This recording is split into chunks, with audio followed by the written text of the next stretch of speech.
Assalamualaikum warahmatullahi wabarakatuh. Innal hamdalillah nahmaduhu wa nasta'inuhu wa nastaghfiruhu wa na'udzu billahi min shururi anfusina wa sayyiati a'malina. Man yahdihillahu fala mudilla lahu wa man yudlil fala hadiyalah wa asyhadu an la ilaha illallah wahdahu la syarikalah wa asyhadu anna Muhammadan 'abduhu wa rasuluh sallallahu alaihi wa ala alihi wa sahbihi wa sallama tasliman katsira amma ba'd. Ikhwani fid din, azani Allah wa iyyakum jami'a wa rahimani wa rahimakum. Alhamdulillah, pada malam hari ini kita kembali bisa berkumpul untuk kita menjawab beberapa pertanyaan yang telah masuk. Alhamdulillah, pada malam hari ini ada 4 pertanyaan yang masuk ke admin konseling Islam, dan semoga Allah Subhanahu wa taala memberikan taufik kepada kita untuk menjawab dengan yang hak biidznillah taala. Hadza wallahu tabaraka wa taala alam. Pertanyaan pertama, Assalamualaikum warahmatullahi wabarakatuh. Mau tanya Ustadz, kebanyakan orang yang pergi umroh mereka ziarah ke Raudhah di Masjid Nabawi. Bagaimana hukumnya sholat di Raudhah ini? Apakah ini perintah atau sunnah? Naam, barakallahu fiik wa jazakallahu khairan. Ada hal pertanyaan yang serupa yang muncul di dalam web Islam Soal wal Jawab, yang ini pembahasan tentang ma baina baiti wa mimbari raudhatun min riyadil jannah. Ditanyakan kepada Syekh di dalam Islam di sini, islamcode.info, telah tersebut suatu riwayat dari Rasulullah sallallahu alaihi wasallam bahwasanya beliau bersabda, ma baina qabri wa mimbari raudhatun min riyadil jannah. Tersebut dalam Al-Mu'jamul Awsat punya Imam At-Tabarani juz 2 halaman 12. Faman maqsudu bi hadhihi ibarah, lalu apa maksud daripada ungkapan ini? Apakah seorang berziarah Masjid Nabawi ini datang duduk di antara di antara kuburnya Nabi yang mulia dan tempat mimbarnya Nabi, kemudian dia sudah berada di Raudhah dari Riyadil Jannah. Nah, di sini yang intinya bahwa apakah Raudhah ini termasuk sesuatu yang ada keutamaannya berdasarkan hadis Nabi SAW di sini? Dijawab oleh Asy-Syaikh, alhamdulillah, awalan hadzal hadits min al-hadits al-mutawatirah, bahwa hadis ini termasuk hadis yang mutawatir yang disebutkan dari banyak jalur periwayatan. Bahkan di antaranya ada yang diriwayatkan oleh Imam Bukhari dan Imam Muslim dari Abu Hurairah radhiyallahu ta'ala anhu dari Nabi sallallahu alaihi wasallam yang beliau bersabda, ma baina baiti wa mimbari raudhatun min riyadil jannah. Antara rumahku dan mimbarku adalah taman dari taman-taman surga. Hadis riwayat Imam Bukhari dan Muslim. Adapun lafaz ma baina qabri wa mimbari ini disebutkan di dalam riwayat Ibnu Asakir li Sahih al-Bukhari. Namun sebagian ulama seperti Imam Nawawi yakzu hadzal lafdz li Sahih al-Bukhari, beliau menisbatkan, mengizzakan lafaz ini kepada Sahih al-Bukhari. Akan tapi sungguhnya Imam Bukhari sendiri ketika mengeluarkan hadis ini dalam kitabnya Fadlus Shalat fi Masjidi Makkah wal Madinah, beliau menyebutkannya dengan lafaz baiti wa mimbari. Bahwa ba'alaihi biqaulihi, dijadikan sebagai bab dari bab ini pun dengan ucapannya babu fadli ma bainal qabri wal mimbar, hanya dijadikan judul bab keutamaan yang tempat antara kubur dan mimbar. Sebagaimana hal ini tersebut di dalam lafaz riwayat-riwayat yang lain pada sebagian hadis. Hanya saja para ulama mereka menghukumi lafaz qabri adalah lemah. Artinya ma baina qabri wa mimbari raudhatun min riyadil jannah, penggunaan kata qabri ini dhaif. Karena Imam Bukhari sendiri tidak menggunakannya di dalam pelafalan hadisnya, hanya saja menjadikan judul bab di dalam kitab sahihnya. Isyaratnya apa? Karena pada saat Nabi SAW masih hidup, beliau belum menentukan makam kuburnya, dan para sahabat belum mengetahui itu kecuali Abu Bakar As-Siddiq radhiyallahu ta'ala anhu, yang beliau mengatakan Nabi pernah bersabda bahwa setiap Nabi itu dimakamkan di mana beliau meninggal dunia. Nah, sehingga hadis ini menggunakan kata qabri ini adalah ada kelemahan. Sehingga sungguhnya Imam Bukhari ketika menempatkan sebagai judul hanya sebagai pemudahan. Beliau tidak mengambil dari lafaz hadis, tapi mengambil dari kesimpulan hadis. Dan hal itu tidak mengapa. Namun di dalam lafal hadisnya Imam Bukhari menyebutkannya ma baina baiti wa mimbari raudhatun min riyadil jannah. Antara rumahku dengan mimbarku adalah salah satu taman dari taman-taman surga. Kembali kepada pertanyaan, apakah sholat atau orang yang umroh atau yang haji yang ziarah ke Madinah, ke Masjid Nabawi, kemudian ziarah ke Raudhah, adakah tuntunan ibadahnya? Maka para ulama mereka berpendapat bahwasanya hadis ini memberikan isyarat keutamaan melakukan ibadah atau keutamaan tempat tersebut untuk beribadah kepada Allah Subhanahu wa taala. Di sini disebutkan ma baina baiti wa mimbari, antara rumahku dengan mimbarku, raudhatun min riyadil jannah, merupakan salah satu taman dari taman-taman surga. Dalam banyak riwayat sekali ini yang ini menyebutkan bahwa ada penyebutan bahwa tempat tersebut adalah sebab untuk seseorang masuk ke dalam surga. Inilah penjelasan mengenai makna daripada raudhatun min riyadil jannah. Dan pendapat ini dipegangi oleh Ibnu Hazm di dalam Al-Muhalla, dan dinukilkan oleh Ibnu Taimiyah dari Imam Ahmad bahwasanya beliau memilih yakni untuk sholat di raudhah. Kemudian juga ada penjelasan lain mengenai makna ini, anna hadzal makan yushbih raudhatil jannah fi husulis sa'adah wa tuma'ninah liman yajlisu fihi. Bahwa raudhah di sini, tempat ini, yushbih raudhatil jannat, memiliki keserupaan dengan taman-taman di surga dalam hal pemerolehan kebahagiaan, ketentraman bagi siapa yang duduk di tempat tersebut. Ini bahwa orang yang duduk di raudhah, maka dia akan memperoleh kebahagiaan seperti dia duduk di salah satu taman dari taman-taman surga, dan dia akan memperoleh ketenangan di dalamnya. Nah, tapi yang kedua tadi yang lebih indah tadi, bahwa seperti yang dipilih Ibnu Hazm, bahwa ungkapan tersebut menunjukkan bahwa ibadah di tempat ini merupakan jalan menuju surga. Dan ini adalah pendapat yang dipilih oleh Imam Ahmad Ibnu Hanbal dalam fil raudhah, di dalam ar-raudhah. Kemudian pengertian yang ketiga, annal buq'ata allati bainal mimbar wa baitin Nabi sallallahu alaihi wasallam satakunu bidzatiha fil akhirah raudhatan min riyadil jannah. Ini bahwa tempat yang disebutkan oleh Nabi antara mimbar dengan rumah beliau itu kelak nanti pada hari kiamat di akhirat, tempat itu benar-benar akan menjadi salah satu taman dari taman-taman surga. Berkata Al-Qadhi Iyad rahimahullah, ungkapan raudhatun min riyadil jannah, yaitu sebuah taman dari taman-taman surga, mengandung dua arti, kata Al-Qadhi Iyad. Yang pertama, annau mujibun lidzalika, bahwa sungguhnya tempat itu benar-benar akan menjadi salah satu taman dari taman-taman surga. Yang kedua, anna du'a wa sholata fi yastahiqu dzalika minas thawab, sehingga berdoa di tempat itu, sholat di tempat raudhah, itu akan berhak mendapatkan pahala keutamaan berdoa di taman, salah satu taman dari taman-taman surga. Kama kila, sebagaimana dikatakan, al jannatu tahta dilali suyuf, sebagaimana dikatakan surga ada di bawah naungan pedang, ada di bawah naungan pedang. Yakni maknanya bahwa orang yang menginginkan surga adalah bergerak ikut berjihad di jalan Allah Subhanahu wa taala.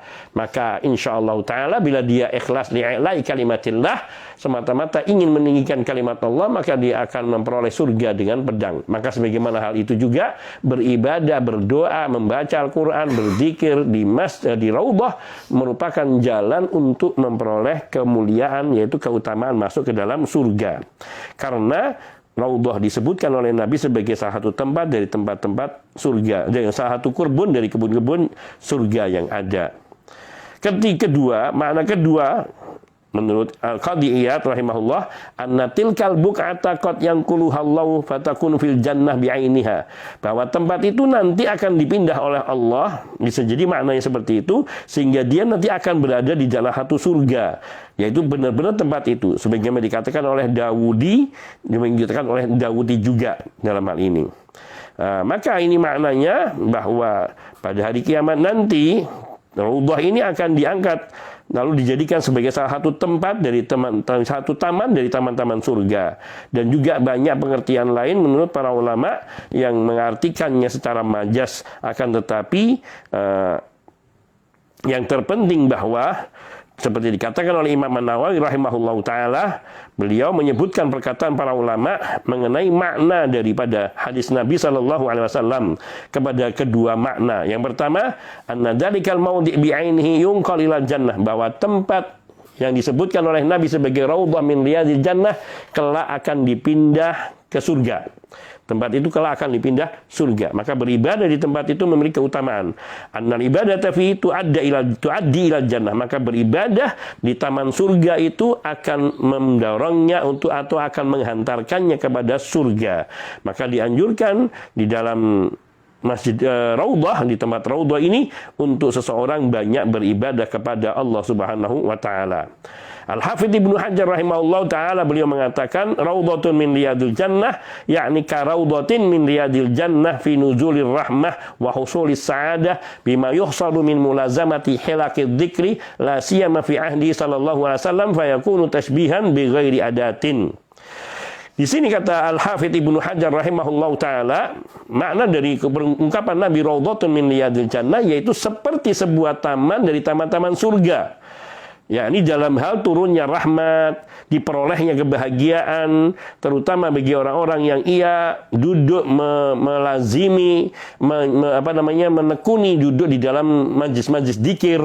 Kemudian apalagi di zamannya Rasulullah SAW, sehingga ada penyerupaan, yaitu penyerupaan antara taman surga dengan raudhah tadi. Jadi raudhah tadi memiliki kedudukan seperti taman surga dalam hal kebaikan. Adapun makna itu pun maknanya bahwa ibadah di tempat tersebut menghantarkan kepada surga, sehingga raudhatun min riyadil jannah ini diartikan secara majas. Intinya para ulama mereka memandang bahwa sabda Nabi sallallahu alaihi wasallam tersebut yang mengatakan ma baina baiti wa mimbari raudhatun min riyadil jannah, sebuah isyarat bahwa tempat itu adalah tempat mulia, dan tidaklah tempat yang mulia itu diperoleh kebaikannya kecuali dengan melakukan ibadah, ketaatan kepada Allah di tempat tersebut. Maka yang perlu diperhatikan ketika seorang berebut ke tempat itu, hendaknya diniatkan untuk beribadah karena Allah Subhanahu wa taala semata, dan ingin memperoleh keutamaan, fadilah, dan barokah yang atau rahmat yang telah disediakan oleh Allah di tempat tersebut berdasarkan sabda Nabi SAW. Dan tidak harus dengan sholat, bisa dengan berzikir, bisa dengan berdoa, bisa dengan membaca ayat-ayat Al-Quran. Dan bila tidak, artinya tidak berdesakan dan memiliki waktu yang luang, maka isi dengan berbagai ketaatan, berzikir kepada Allah, membaca Al-Quran, sholat sunnah mutlaqah, dan bisa juga mendapatkan sholat fardu. Namun bila berdesakan, maka cukuplah mengambil yang mudahnya, kemudian memberi waktu bagi saudaranya untuk bisa melaksanakan ibadah di tempat tersebut juga. Hadza wallahu taala a'lam wa ahkam. Kemudian hal lain yang perlu pertanyaan kedua, yaitu ada pertanyaan di sini. Assalamualaikum Ustaz. Saya rubah pertanyaan. Ada seorang istri yang kalau ketemu dengan anak laki-laki dari kakak suaminya, ia padahal anak laki-laki ini sudah dewasa, ia tidak memakai hijab. Apakah hal ini benar menurut syariat? Syukran jazakallah khairan barakallahu fikum wa jazakallah khairan wa fika barakallah. Maka jawabannya insyaallah taala bahwa seorang istri bukanlah mahram bagi keponakan suaminya. Seorang istri tidak menjadi mahram bagi keponakan suaminya, atau keponakan suaminya tidak menjadi mahram bagi seorang wanita. Maka dalam hal ini seperti yang ditanyakan, bahwa seorang wanita di hadapan keponakan suaminya yang sudah dewasa, laki-laki tentunya harus menutup hijab. Harus menutup hijab. Bila dia adalah seorang laki-laki yang sudah dewasa, yang sudah balik. Adapun yang masih di bawah usia balik, maka tidak mengapa. Tidak mengapa. Hadza wallahu ta'ala a'lam wa ahkam. Kemudian menjawab pertanyaan ketiga. Nah, ini pertanyaan yang lumayan baik dan banyak terjadi di negeri kita. Ketika kita mau sholat berjamaah di masjid, kita mendapati imam sudah selesai salam, tapi masih ada jamaah yang masbuk. Bagaimana sebaiknya? Apakah kita makmum dengan masbuk tersebut, atau bagaimana? Kira-kira bagaimana pendapat yang rajih? Jazakumullahu khairan. Barakallahu fiikum. Dalam masalah ini terdapat khilaf di antara para ulama. Syekh Muhammad Nasiruddin Al-Albani rahimahullahu taala, dan juga termasuk salah satu dari pendapatnya madzhab Imam Asy-Syafi'i rahimahullahu taala, memandang bahwa tidak ada sholat jamaah kedua di dalam satu masjid. Sehingga seorang ketika dia masbuk mendapati sholat telah dilaksanakan, maka dia tidak berjamaah kepada siapapun, melainkan dia sholat sendiri. Namun ketika Lajnah Daimah ditanya hal ini, juga Syekh bin Baz rahimahullah ditanya tentang hal ini, maka beliau mengatakan apabila seorang dia mendapati masjid dan sudah dilaksanakan sholat, sudah selesai, dan dia mendapati ada seorang yang masih berdiri sholat, maka hendaknya ia bergabung ke dalam berjamaah dengan orang yang sholat tersebut. Ini mendasarkan kepada hadis-hadis seperti diantaranya, yaitu ketika ada seorang yang sedang sholat, kemudian Nabi SAW mengatakan kepada para sahabatnya, siapakah di antara kalian yang mau bersedekah untuk sholat bersama orang ini? Maka kemudian majulah seseorang yang sudah sholat bersama Nabi SAW untuk berjamaah dengannya, agar ia mendapatkan fadilah berjamaah 27 rakaat. Namun di sini ada pembahasannya sebenarnya sangat panjang sekali oleh Syekh Albani, membantah pendapat-pendapat serupa ini berdasarkan yang mereka berdalilkan dengan hadis yang mulia ini. Bahwa beliau mengatakan kita tidak menentang kepada hadis, namun di sini ada pemahaman hadis yang harus diluruskan. Dan pembahasan ini sangat panjang sekali. Yang jelas bahwa Syekh Albani rahimahullahu ta'ala memandang bahwa hadis itu bukan dalil pembolehan untuk melaksanakan jamaah kedua, ketiga, dan keempat, dan seterusnya. Karena hal itu akan memberikan dampak yang jelek bagi makmum. Yani ketika dia tahu akan ada jamaah kedua dan tiga, maka dia bermalas-malasan untuk ikut datang ke masjid awal. Sehingga ketika dia sampai di sana, dia berpikir nanti saya akan ikut sholat jamaah yang kedua atau yang ketiga, atau saya akan berjamaah dengan orang yang terlambat. Hadza wallahu ta'ala alam. Bahkan ketika ditanya kepada Lajnah Daimah, di sini pun Lajnah Daimah memberikan jawaban, bila ada seorang yang masuk ke dalam masjid dan mendapati masjid telah dilaksanakan sholatnya, kemudian ada seorang yang sedang masbuk menyempurnakan sholatnya karena dia tertinggal, maka ketika ada orang-orang yang datang, hendaknya dia masuk berjamaah dengan orang yang masbuk ini. Hal ini sebagaimana dipegangi dengan dalil-dalil yang banyak tadi.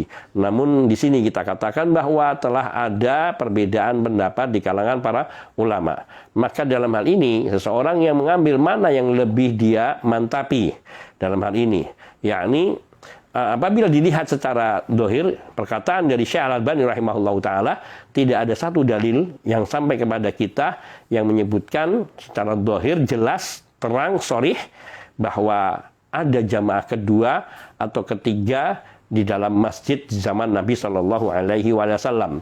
Adapun seseorang yang diminta oleh Nabi untuk bersedekah kepada saudaranya yang sedang sholat sendirian, di sini isyaratnya bahwa ia sholat sendirian untuk sholat fardu. Maka di sini Nabi mengatakan siapa yang ingin bersedekah. Orang yang bersedekah itu artinya orang yang kaya, yang dia lebih banyak pahalanya. Maka dia menawarkan untuk siapa yang bisa bersedekah sehingga dia bisa memberikan kedudukan 27 bagi orang yang sholat sendirian. Namun orang ini sholatnya adalah sholat sunnah. Dia bukan sholat fardu karena dia telah bersolat berjamaah bersama Nabi SAW dan kaum muslimin lainnya. Hal ini yang dijadikan sebagai dasar alasan oleh Syekh Al-Albani rahimahullahu taala untuk tidak melaksanakan sholat jamaah kedua dan ketiga dan seterusnya, sebagaimana hal ini juga pendapatnya Imam Asy-Syafi'i rahimahullahu taala. Karena Nabi SAW juga disebutkan bila mana beliau mendapati sholat telah usai, maka beliau akan kembali ke rumah dan melaksanakan sholat berjamaah bersama keluarganya. Dan demikian pula Abdullah ibnu Mas'ud, beliau akan pulang dan sholat di rumah atau beliau sholat sendirian. Adapun Abdullah ibnu Umar diriwayatkan bila beliau mendapati sholat jamaah telah selesai usai, maka beliau akan pergi mencari masjid lain yang sekiranya belum dilakukan sholat berjamaah sehingga bisa ikut sholat berjamaah bersama mereka. Hal ini mengisyaratkan tidak ada riwayat yang menyebutkan bahwa seorang sholat berjamaah mengikuti orang yang masbuk atau bermakmum kepada orang yang masbuk yang menyempurnakan sholat jamaahnya. Hadza wallahu ta'ala alam. Akan tapi tadi kita katakan bahwa dalam masalahnya adalah masalah yang dijadikan khilaf, maka bagi seseorang itu untuk berbesar hati menerima perbedaan. Hanya setiap orang untuk melakukan apa yang dia yakini dari pendapat-pendapat para ulama. Hadza wallahu ta'ala a'lam wa ahkam. Kemudian pertanyaan yang terakhir, ini pertanyaan yang kelihatannya menyambung dari pertanyaan yang terdahulu, ya ini bagaimana penjelasan mengenai kita harus bermadhab sesuai dengan keadaan atau kebanyakan madhab negeri kita masing-masing. Barakallahu fiik, wallahu ta'ala alam, bahwa yang patut kita ketahui dan fahami bahwa hampir tidak ada di satu negeri yang semuanya bermadhab dengan satu madhab. Artinya mungkin ada yang mayoritas madhab tertentu, akan tetapi bukan berarti tidak ada madhab lain selain dari madhab tersebut. Seperti negeri kita di Indonesia, mayoritasnya mungkin bermadhab Syafi'i, tapi bukan berarti tidak ada yang bermadhab Maliki atau Hambali atau Hanafi, meskipun mereka mungkin berjumlah kecil. Maka dalam hal ini, yakni saya akan membacakan penjelasan dari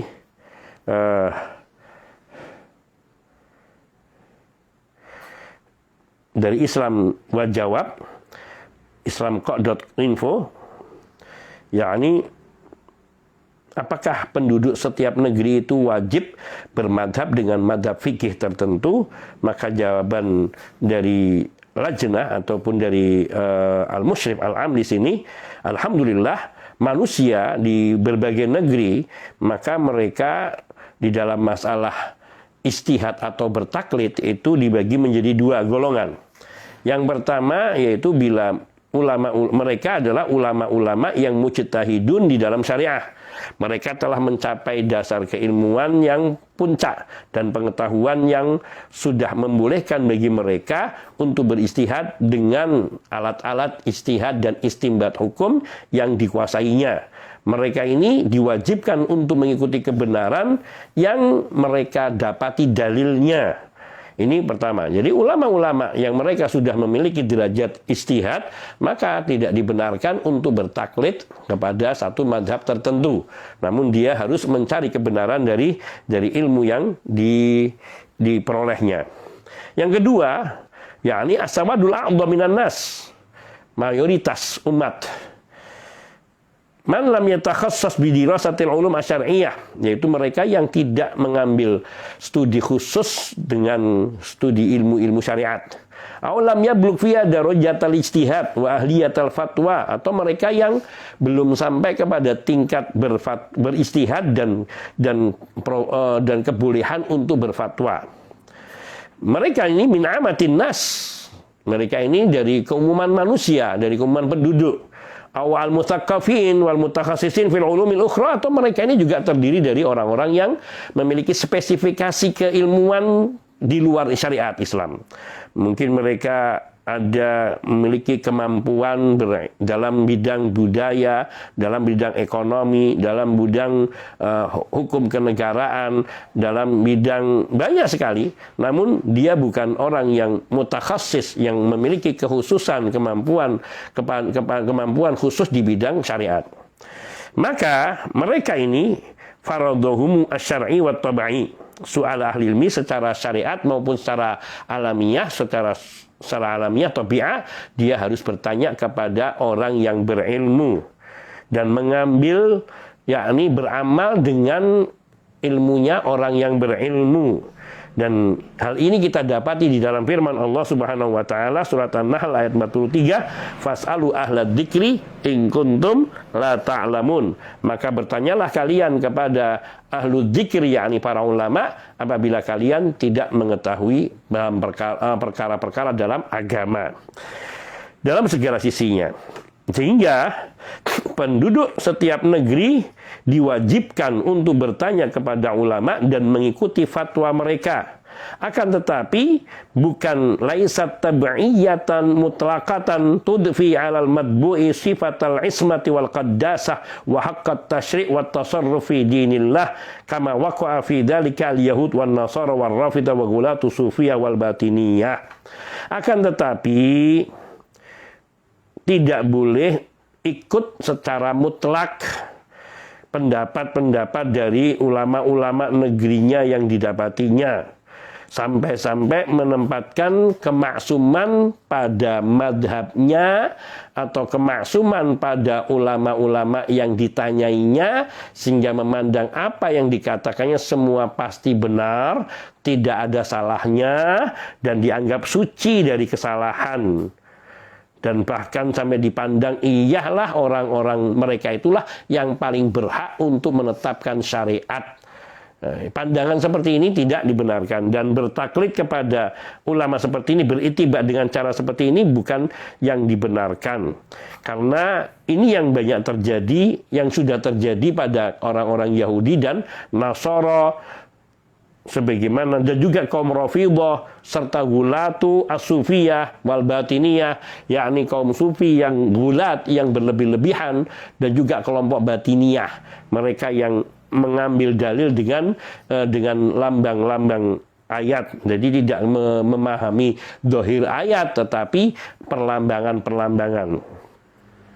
Fa inna dzalika khurujun anid din, karena sikap seperti itu beritibak, yang membabi buta atau hakikatnya bertaklid kepada para ulama atau kepada madhab tertentu secara mutlak dengan menganggap kebenaran ada pada madhab dan mutlak, maka yang demikian ini adalah sikap yang telah keluar dari petunjuk agama. Wattikhadun lil andat wasyuraka, bahkan dipandang yang demikian ini telah menjadikan tandingan dan sekutu bagi Allah Subhanahu wa taala. Termasuk telah menjadikan Al-Masih ibnu Maryam seperti orang yang menjadikan Al-Masih ibnu Maryam sebagai anak Tuhan. Padahal mereka tidak diperintahkan kecuali untuk mengikuti, yakni menyembah agama yang esa, Allah yang esa. Allah Subhanahu wa taala berfirman dalam surat At-Taubah ayat 31, ittakhadhu ahbarahum wa ruhbanahum arbabam min dunillah wal masih ibn Maryam wa ma umiru illa liya'budu ilaha wahida la ilaha illa huwa subhanahu amma yusyrikun. Mereka orang-orang ahlul kitab dari kalangan Yahudi dan Nasara, mereka menjadikan para ulama mereka dan juga pendeta-pendeta mereka, ahli ibadah mereka sebagai tuhan-tuhan lain selain daripada Allah Subhanahu wa taala. Dan juga orang-orang Nasara, mereka menjadikan Al-Masih putra Maryam sebagai Tuhan lain selain daripada Allah Subhanahu wa taala. Padahal mereka semua ahlul kitab, termasuk juga kita kaum muslimin, tidaklah diperintahkan wa ma umiru illa liya'budu ilahan wahidan. Tidaklah diperintahkan selain untuk beribadah menyembah kepada sesembahan yang esa, yang satu, Maha Suci Allah Subhanahu wa taala dari segala apa yang mereka persekutukan. Sehingga maksudnya, yakni kewajiban mengikuti fatwa para ulama adalah untuk menghantarkan dia kepada ilmu Sehingga dia mempelajari hukum-hukum syariat melalui jalur orang-orang yang mutakhassisin, yang mereka mengkhususkan diri di dalam mempelajari kaidah-kaidah syariat dan pokok-pokok syariat, sehingga mereka bisa menjadi profesional di dalam ilmu syariat dengan dibangun di atas ilmu yang bersumber kepada dalil dan bukan yaitu mengkultuskan individu tertentu atau madhab tertentu, sehingga akan sama halnya memberikan kedudukan ketuhanan kepada mereka yang terlarang di dalam surat At-Taubah ayat 31 di atas. Karena sungguhnya sikap penuhanan ahlul kitab Yahudi maupun Nasara yang dimaksudkan oleh Allah di dalam surat At-Taubah ayat 31 ini bukan mereka menyembah kepada ulama dan pendetanya secara langsung, namun sikap mereka bertaklid kepada pendeta dan ulamanya, kepada ulama dan ahli ibadahnya secara membabi buta, yang mendorong mereka menuhankan selain Allah, menuhankan mereka, pendeta-pendeta dan ilmuannya sebagai Tuhan-Tuhan lain selain Allah Subhanahu wa Ta'ala, dengan cara mengikuti pengharaman mereka terhadap hal yang telah dihalalkan oleh Allah atau sebaliknya. Kemudian Allah Subhanahu wa Ta'ala telah mewajibkan kepada seluruh hambanya untuk mentaati Allah dan mentaati Rasulnya Sallallahu Alaihi Wasallam. Dan Allah Subhanahu wa Ta'ala tidak pernah mewajibkan ala hadil ummah kepada umat ini untuk mentaati seseorang pun dalam segala apa yang diperintah maupun yang dilarangnya, kecuali hanya kepada Rasul Sallallahu Alaihi Wasallam. Maknanya Allah tidak pernah memerintahkan seorang untuk taat patuh kepada seseorang pun seperti taatnya dia kepada Allah dan Rasul Sallallahu Alaihi Wasallam. Maka terlebih lagi kalau sampai di dalam ijtihadnya dengan terang-terang bertentangan dengan dalil, apapun alasan dan dalihnya, ia telah menyikapi yakni sikap yang salah. Padahal Imam Asy-Syafi'i rahimahullahu ta'ala sendiri, beliau telah mengatakan ajma'al fuqaha wa ajma'al ulama wa ajma'al nasu fil ansar. Maknanya para ulama, para ahli fikih di seluruh negeri mereka semua telah bersepakat ala anna man istabanat lau sunnatun an Rasulillah, bahwa sungguhnya apabila ada satu sunnah dari Rasul sallallahu alaihi wasallam yang sahih telah jelas pada mereka, telah sampai kepada mereka, la yahillu lahu ayyada'aha liqauli ahadin, maka tidak boleh bagi seseorang yang telah sampai kepadanya riwayat yang sahih dari Nabi Sallallahu Alaihi Wasallam untuk meninggalkan riwayat yang sahih dari Nabi ini hanya demi mengikuti atau memegangi perkataan seseorang selain Nabi Sallallahu Alaihi Wasallam. Dan bahkan beliau mengatakan la yahillu, tidak halal artinya haram mengikuti seseorang yang menyelisihi sabda Rasulnya Sallallahu Alaihi Wasallam. Maknanya bila kita mendapati keterangan bahwa pendapat satu ulama atau satu madhab ternyata tidak sesuai dengan dalil yang sahih dari Al-Quran maupun Sunnah, maka tidak boleh bertaklid kepadanya. Namun yang wajib adalah mengambil apa yang datangnya dari Allah dan Rasulnya Sallallahu Alaihi Wasallam. Hatta kana siddiqul ummah, hatta kana siddiqul ummah wa afdalu ba'da nabiyya yaqul, bahkan sampai siddiqul ummah yakni umat ini yang seorang dari umat ini yang sampai dijuluki as-siddiq oleh Rasul sallallahu alaihi wasallam, dan bahkan beliau adalah orang yang paling mulia setelah nabinya sallallahu alaihi wasallam. Beliau berkata ati'uni ma ata'tullah. Ketika beliau diangkat menjadi khalifah, apa yang beliau katakan dalam khutbahnya? Ati'uni ma ata'tullah, taatilah aku selagi aku taat kepada Allah. Fa idza asaitullaha fala ta'ata li 'alaikum, maka apabila aku bermaksiat kepada Allah maka tidak ada ketaatan bagiku atas kalian. Artinya kalian tidak boleh mentaatiku. Betapa beliau mengatakan itu. Wattafaqu kulluhum 'ala annahu laisa ahadun ma'suman fi kulli ma ya'muru bihi wa yanha anhu illa Rasulullah sallallahu alaihi wasallam. Para ulama sepakat, para sahabat radhiyallahu ta'ala sepakat, dan seluruh ulama dan imam-imam dari umat ini semua sepakat bahwa sungguhnya tidak ada seorang pun dari umat ini yang dia maksum di setiap apa yang dia perintah dan dia larang. kecuali hanya Rasulullah Shallallahu Alaihi Wasallam. Oleh karena itu, tidak seorang imam, bahkan hampir seluruh imam mengatakan dengan lafaz yang berbeda dengan makna yang sama, seperti yang dilafadzkan oleh Imam Malik di sini. Kullu ahadin, bahkan imam-imam yang selain imam yang empat mengatakan juga perkataan beliau ini, kullu ahadin minan nasi yu'khadhu min qawlihi wa yutraku illa Rasulullah sallallahu alaihi wasallam. Setiap orang bisa, perkataannya bisa diambil dan bisa dibuang atau ditinggalkan kecuali sabda Rasulullah Shallallahu Alaihi Wasallam. Kemudian yang kedua dari pertanyaan di sini, yang di sini disebutkan, yabqa soal fita'ini ahli ilmi awil marja'iyah ilmiah allati yanbaghi i'timadu 'alaiha, yaitu menentukan ulama yang dijadikan sebagai sumber keilmuan yang bisa dijadikan tempat bersandar di dalam ilmu. Ini harus ditentukan dengan cara yang benar. Fa yumkinul qaul bi anna hunaka marji'ataini yang bagi ruju ilaihima ala mustawal ummah wal afrad.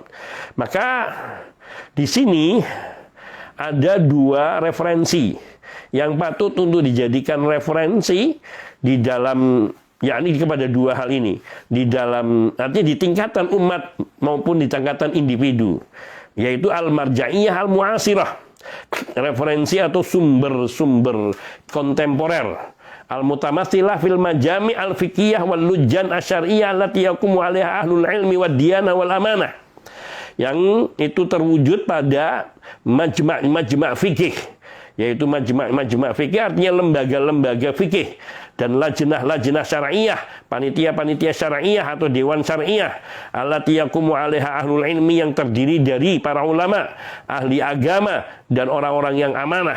Wa kadzalika afradul ulama, demikian pula juga termasuk di dalamnya adalah ulama-ulama secara individu, wa ashabul kafaat minal mutakhassisin fil ulumi syar'iyah, dan juga ahlu ulama-ulama yang mereka memiliki keilmuan secara spesifik di dalam ilmu syariah.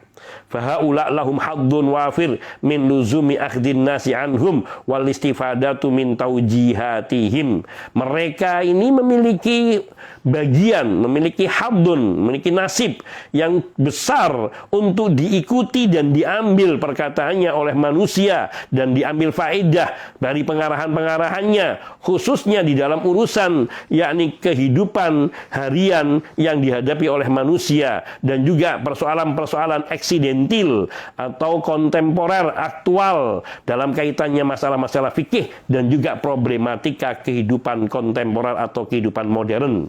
Juga di dalam masalah-masalah yang dibutuhkan untuk ditinjau ulang dan istihad, wal istihadu fiha fi dhawil adillah, dan juga selalu untuk diupayakan istihad dalam perkara-perkara yang muncul baru dengan bersandarkan dengan dalil-dalil syar'i dan dalil-dalil akli yang memerhatikan kemaslahatan umat dan menjaga untuk tidak terjatuh kepada yakni kemafsadahan, sehingga kesulitan itu bisa diangkat dan dijauhi segala kesulitan-kesulitan itu.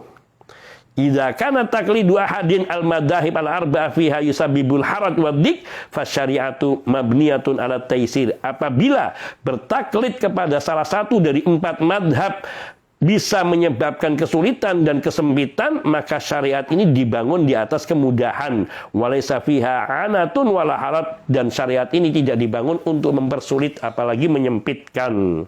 Ini. Kemudian al-marja'iyah at-turasiyah. Nah, kita bisa kembali kepada referensi turas. Turas itu artinya peninggalan ulama-ulama kita terdahulu yang terdapat pada madhab 4 yang masyhur. Al-Hanafi, Al-Maliki, Asy-Syafi'i, Al-Hambali. Wa hadil marja'iyah lahal haddul akbar wan nasibul awfar min luzumi ittiba'in naslaha wal akhdi bima fiha. Ini madhab yang 4 ini merupakan referensi yang paling penting, memiliki bagian yang terbesar dan nasib yang sangat berlimpah untuk untuk mewajibkan orang mengikutinya dan mengambil daripadanya. Karena sungguhnya peraturan-peraturan allati yatawadda'un nas fir ruju' ilaiha wa tahkimiha wa manahij ta'lim allati taqarrir ala talabatil ilmi fi halaqil masajid wal madaris wa maratib tansyiatil ilmiyati allati yatadarraju fiha al mutakhassisun fi ulumil fiqh wa syariah wa turathil ladzi yanbaghi ay yastaqirra fi adhanil awam wa yushakkil thaqafatahum al-fiqhiyah wal manhalul ladzi ya'ubu ilai kullu man la yajidul fursata minal mujtahidin li dirasatil masail katsir wal wusul ila natijatin fiha wal indibati alladzi yuhassimu syiqaqa wan nizaa fil mujtama' wa yasuddu al ahwa wal ara asyada wal abab kullu dzalika yamnahu hadhil marja'iyatal mutamatsilah fil madahibil arba'ah al masahah al-musaha al-arhab fi luzumit taklid wa daruratil ittiba. Sehingga maksudnya di sini secara ringkasnya bahwa 4 madhab ini memiliki porsi yang besar, bagian besar untuk dijadikan sumber di dalam kita bertaklid kepada para ulama bagi orang yang awam. Yakni dengan menunjuk kepada ilmu mereka yang lama di dalam masalah-masalah yang sudah mereka bahas. Sehingga kita bisa mengetahui sumber-sumber hukum itu. Dan kita bisa menghilangkan pertikaian dan perpecahan di dalam masyarakat. Dan tidak mementingkan kepentingan kelompok atau golongan dan kepentingan subjektif atau justifikasi subjektif tadi. Sehingga orang yang mau mengikuti kepada imam madhab yang 4, bukan hanya kepada satu, terlebih lagi mayoritas daripada umat di negeri ini mereka tidak semuanya mengikuti satu madhab, dan bahkan kita mengetahui dari sejarah bahwa ulama di madhab Syafi'i tidak semuanya mengambil perkataan Imam Syafi'i, sebagaimana juga mereka para pengikut madhab Hanafi tidak semuanya mengambil pendapatnya Imam Hanafi. Bahkan disebutkan oleh Syalbani rahimahullahu taala, Imam Ya'qub juga beliau banyak menyelisih hampir 1/3 atau bahkan 2/3 pendapat Imam Abu Hanifah. Padahal beliau mengaku bermadhab kepada Imam Hanafi. Sehingga bermadhab secara mutlak kepada satu madhab itu sesuatu taklid yang terlarang di dalam agama. Jadi dalam seseorang bertaklid kepada ulama adalah untuk memperoleh dasar ilmu, untuk bisa mengikuti kebenaran berdasarkan dalil-dalilnya. Maka lazimnya seseorang tidak hanya mempelajari satu madhab tertentu, namun juga memandang kepada madhab-madhab yang lain. Karena memahami dan mengikuti hanya satu madhab berarti mengabaikan madhab yang lain, berarti menuduh madhab yang lain tidak benar, dan hanya kebenaran ada pada satu madhabnya. Hadza wallahu ta'ala a'lam wa ahkam wa aula. Oleh karena itu, syariat ini tidak pernah memerintahkan kita untuk hanya mengikuti kepada satu imam tertentu. Para ulama kita seperti Imam Bukhari sendiri, beliau berguru kepada hampir 500 di kalangan, yakni ulama-ulama yang beliau pelajari. Bahkan kita tahu seperti para ulama di kalangan tabi'in, mereka sampai berguru berpuluh-puluh sahabat Nabi radhiyallahu ta'ala anhum ajma'in. Demikian pula ulama-ulama sesudahnya, mereka berguru kepada banyak ulama yang tentunya madhab mereka satu dengan yang lainnya berbeda-beda. Sehingga mana yang lebih kuat mempengaruhi dirinya lah akan menisbatkan dirinya kepada madhab gurunya. Maka dalam hal ini tidak ada keharusan untuk hanya mengikuti madhab satu dalam satu negeri atau mengikuti mayoritas madhab. Terlebih lagi bila mana di kalangan madhab tersebut terjadi banyak bid'ah-bid'ah yang itu bisa akan menambahkan kerusakan di dalam agama. Padahal kita diperintahkan untuk mengikuti yang lebih sunnah dan mengikuti lebih lurus dari agama ini, yaitu mentaati Allah, mentaati Rasulnya Sallallahu Alaihi Wasallam dengan memahami keduanya sebagaimana pemahaman para sahabat radhiyallahu taala anhum ajmain. Mereka yang difirmankan oleh Allah Subhanahu wa taala di dalam Al-Qur'an, mereka yang dipuji. Maka sungguhnya tidak hanya seorang sahabat yang diperintahkan untuk diikuti, namun sahabat-sahabat yang mulia yang kita ketahui mereka memegangi dalil dan mengikutinya, maka itu yang kita ikuti.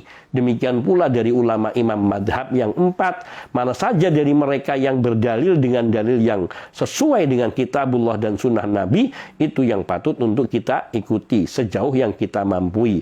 Istihad kita orang awam hanya yakni beristihad untuk mengikuti mana yang lebih mendekati kebenaran berdasarkan keterangan para ulama dari kalangan imam-imam tersebut. Hadza wallahu taala a'lam wa ahkam. Kebenaran mutlak hanyalah ada pada Allah Subhanahu wa taala dan Rasulnya sallallahu alaihi wasallam. Sedangkan segala hal yang keliru, yang salah, maka itu murni dari diri saya. Allah dan Rasulnya bari'ani, terbebas, terlepas dari segala kesalahan saya, dan saya mohon ampun kepada Allah atas segala kekeliruan dan kesalahan yang saya lakukan yang di luar kemampuan saya, dan saya berlindung kepada Allah dari pengaruh-pengaruh syaitan.